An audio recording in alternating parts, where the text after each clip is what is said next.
If you want to change your wheel bearings in your B6A4, you need a B6A4. And it looks like we have one here. So I'm going to try to help viewers out by just explaining the simplest way to get these aged, crusted on wheel bearings off. Obviously, your bearing sits in here like this. Okay, it's called the knuckle, steering knuckle. If you have a shaft like I do, this is the best way to do it.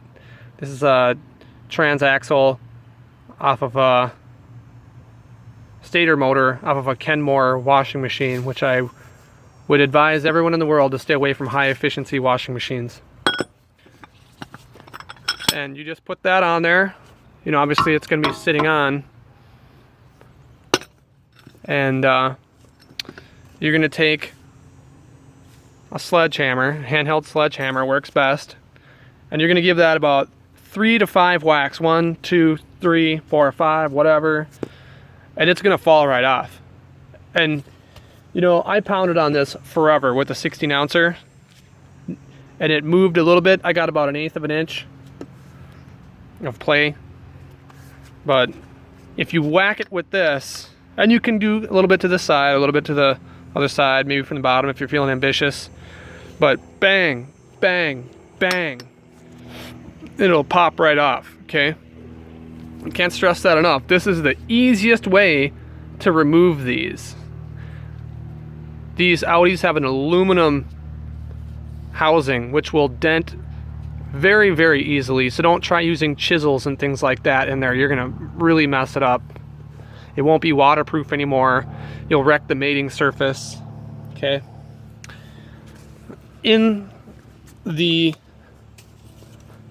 bearings, you have these rings, and I suspect that the axle bolts push these rings into the bearing itself. It's kind of like a washer almost. But each one of them will have one of these, and you don't want to throw these out with those in there.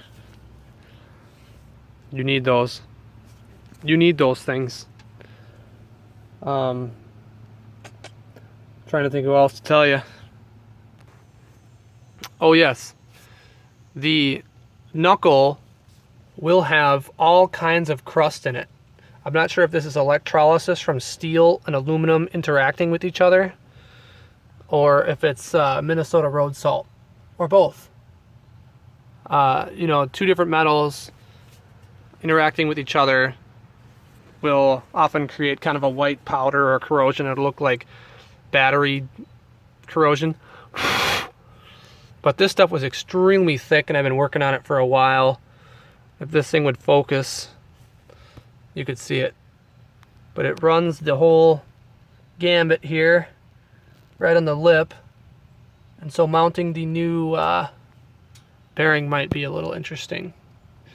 So I'm working on it, trying to get it cleaned off. It is kind of a nightmare. I'm using a chisel, like a blade chisel. It's very sharp. And I'm just scratching it like that. I was trying to think